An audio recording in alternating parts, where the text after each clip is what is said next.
Ladies and gentlemen of the Action Army, what is going on? And welcome to another episode of Answers for Athletes. In today's video, we got a question from Henry Mullins, who says, on the subject of lifting equipment, although rather different, where do you stand on weightlifting belts when doing stuff like barbell squats? This is assuming you're just using those lifts to increase your vertical jump. I've heard coaches say that they don't recommend them because you obviously wouldn't jump or play basketball wearing a belt. Just curious to hear your take on it.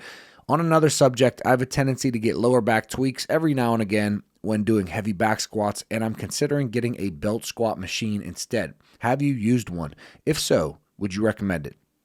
So these are two good questions. I am going to place the majority of the emphasis in this video on lifting belts, but I will answer your question on a belt squat machine as well. So first off,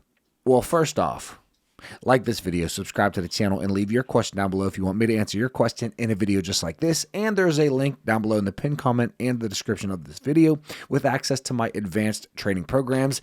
If you want to take all of the guesswork out of your training and you want me to set up your sets, your reps, your exercises, your regressions and progressions, your phases, your periodization so that you can jump as high as possible, then click that link down below and get one of my vertical jump training programs, and I will take you to the next level. So to answer, I just want to touch on this one part. I've heard coaches say that they don't recommend weightlifting belts because you obviously wouldn't jump or play basketball wearing a belt. That is among the most silly things that I've ever heard. You wouldn't play basketball with a barbell on your back either, would you? Or dumbbells in your hands. You wouldn't play basketball with a resistance band. There's a lot of shit that we do in the weight room. The weight room is not meant to be sports specific. Cash agrees. We have sport to get sports specific. The weight room is not meant to be sports specific. Now, on the subject of lifting belts, where do I stand on the subject of lifting equipment, where do I stand on lifting belts? I never personally use a lifting belt. And the reason is because I never got into it when I was younger. Never when I was bodybuilding. Never in the history of my training have I used lifting belts. That's not to say that you shouldn't use it. I think really it's your preference whether or not you want to use lifting belts. So I'll just talk a little bit about them. Lifting belts are meant to increase the rigidity and the stability in your core and to increase intramuscular pressure in your core, in the muscles of your core.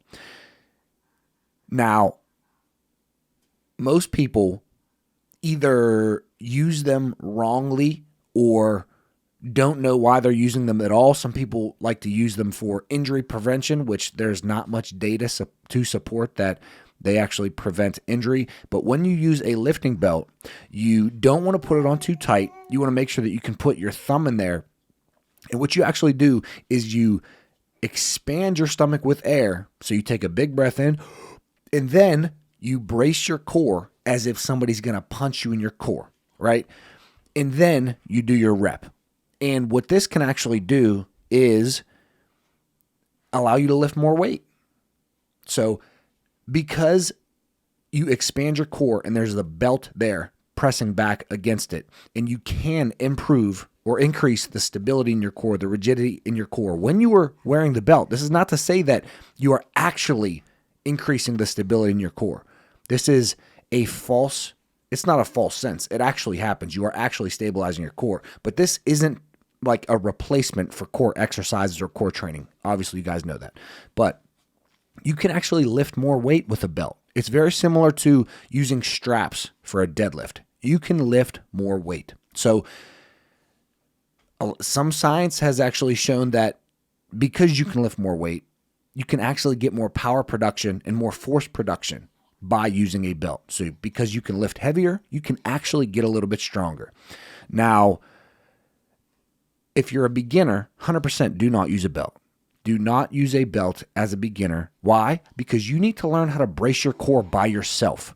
You need to learn how to create that intramuscular coordination in the stability in your trunk and in your core while doing a movement like a squat or a deadlift on your own. before you add some outside mechanism that is going to do it for you. So I do have a couple notes here just in case I don't want to miss anything.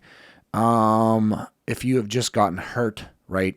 Like if you have just gotten a back injury and then you want to wear a belt, it can actually provide a false sense of security. So you might feel like, the belt helps me feel better, but I would actually argue that you should probably do it without the belt for a little bit to get that sense of security back and then add the belt back in, because it can make you feel like you're more stable, but it actually doesn't, or the data doesn't show that it prevents injury.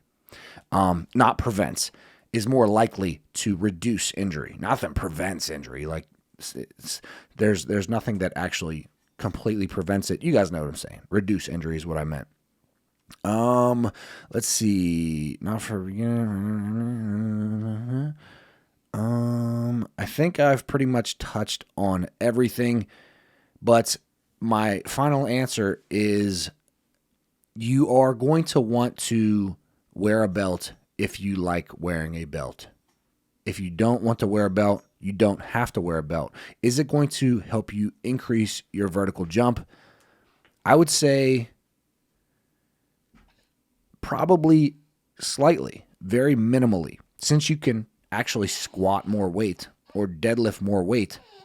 Most people while using a belt. If you've never used a belt before, it's going to feel pretty awkward when you first go to use a belt.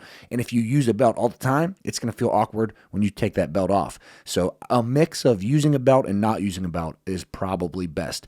But belts can be used mainly for your heavier lifts if you want to use a belt, and then therefore you can lift more weight, increase your force production more. So probably a slight increase in your vertical jump if you are using a belt. Now, moving very quickly to another topic, I have a tendency to get lower back tweaks every now and then when doing heavy back squats, and I'm considering getting a belt squat machine instead. Have you used one? If so, would you recommend it? Yes, I have used a belt squat. We have a belt squat machine at the one gym that I train at. So I train at like 3 different gyms, train athletes at like 3 different gyms. But the one gym that I train certain athletes at, we have a belt squat machine. And I really like that belt squat machine for my basketball players. Simply because there's less axial loading, right? There's less axial fatigue. So the bar, a heavy barbell, sitting on your shoulders when you are squatting is going to cause some compressive loading of the spine. This is not to say that's a bad thing, right? Unless you have back problems or back issues or, prior back injury, it's fine. Like, this is not to say basketball players should never do back squats. I program back squats in pretty much, actually, in all of my programs, even in Project Plyo, Beyond the Rim Project Plyo, where it's 90% plyometrics. I still have back squats in there, in the 10% strength training that I do.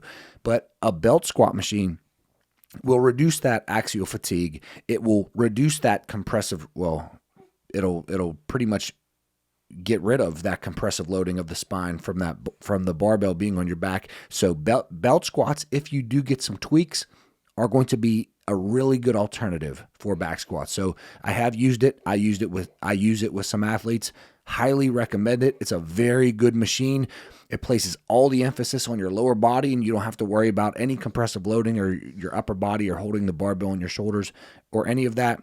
But I would like to say that rear foot elevated split squat or Bulgarian split squat can do a similar thing if you're using dumbbells, right? Obviously, if you're using a barbell during a rear foot elevated split squat, that defeats the purpose of, it doesn't defeat the purpose of the rear foot elevated split squat, but defeats the purpose of my point of the axial fatigue and the compressive loading.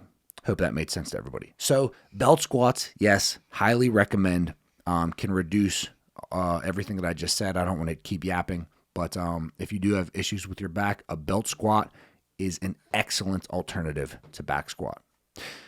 But that's going to do it. Like this video if you like it, subscribe to the channel, leave your question down below if you want me to answer your question in a video just like this. And get my training programs. We got Beyond the Rim 1, 2, and 3, Beyond the Rim Strong and Bouncy, Beyond the Rim Project Plyo. We got the vertical jump secret system, all the programs that you need to increase your vertical jump and jump as high as possible. But I will see you tomorrow at 9 a.m. Eastern Standard Time. Peace.